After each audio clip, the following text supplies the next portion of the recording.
All right, so my baby said I need to start. So let's start. Today's life lesson is coming from Isaiah 58, 1 through 59.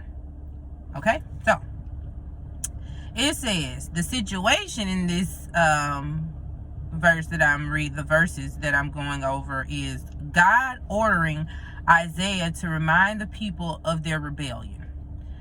Even their efforts to be religious had selfish motivations. That's amazing.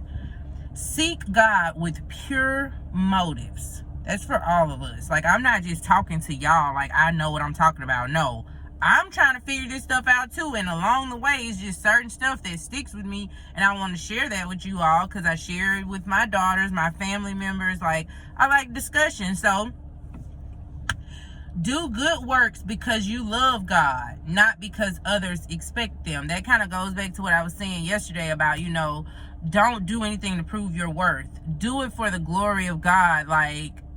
Just solely because you felt like God needed you to do that.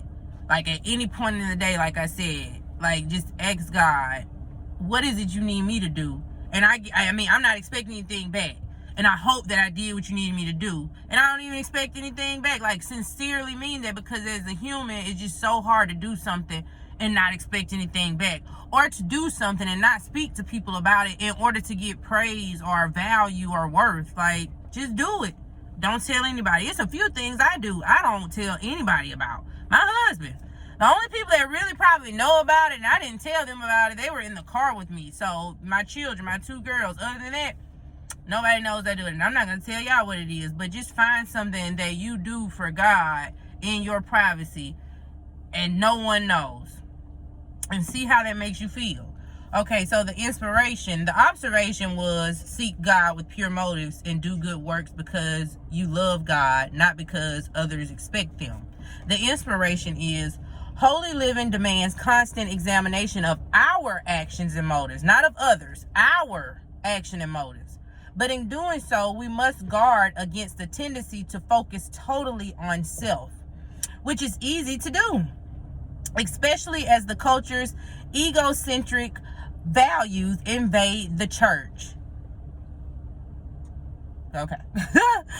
In fact, this self-indulgent character of our times is a major reason the topic of true holiness is so neglected today by Christian teachers, leaders, writers, and speakers. We have, perhaps unconsciously, not really realizing that we're doing it, substituted a secularized, self-centered message in its place.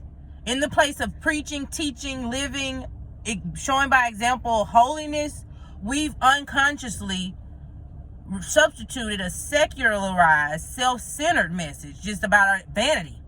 Because of vanity, we have people running around going crazy, thinking that they're not where they should be in life, thinking that they have to live this way, have to meet this quota, have to get this goal, because we're so busy praising ourselves. Look at what I accomplished. Look at what I did. Look at what I can do.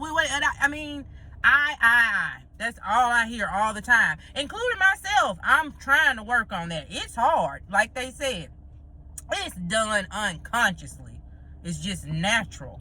Okay, so for when we speak of victory in the Christian life, I have my 3-year-old daughter with me today. I think she dropped a little bit of juice out of her oranges. It's okay.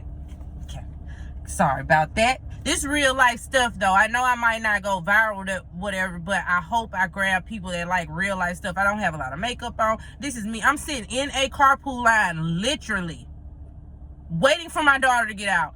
And in my time, I was like, I'm sitting here reading all this good information, learning all these good lessons, taking notes. Why not share it with people? So hope it benefits you all and y'all appreciate it, and I hope, that I help someone, including myself, unconsciously, but I hope I help myself.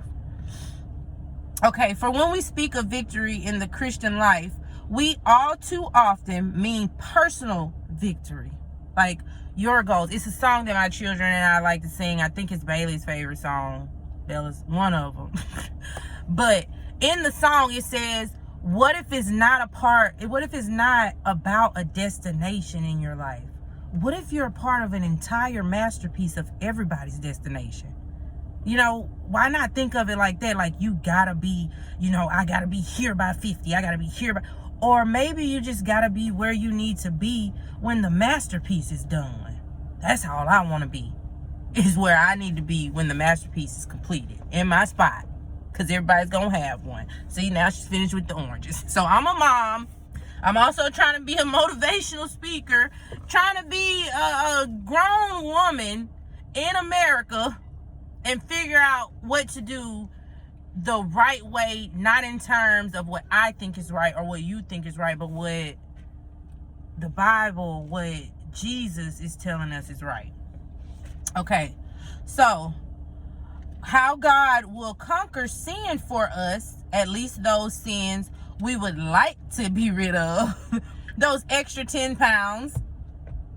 Me, oh God. All right, that annoying habit, maybe a quick temper, me as well. This reflects not only egocentricity, but an incorrect view of sin. That's incorrect, you all. Jamisha too.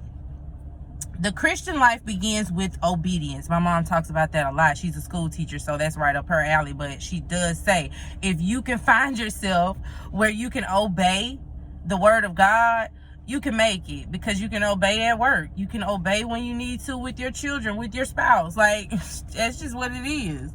Depends. Okay, the Christian life begins with obedience, depends on obedience, and results in obedience. We can't escape it. The orders from our commander-in-chief are plain. Whoever has my commandments and obeys them, he is the one who loves me.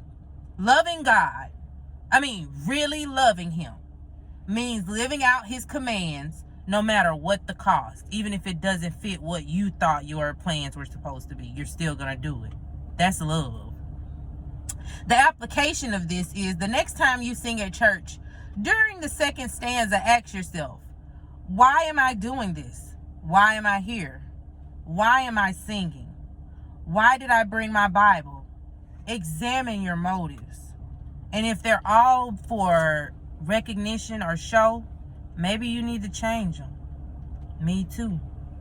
Y'all have a good one, man. We enjoyed it, and I hope you all enjoyed it, and hopefully we'll see you all tomorrow. Favor, not favorite. That's our goal. We want favor, not favoritism.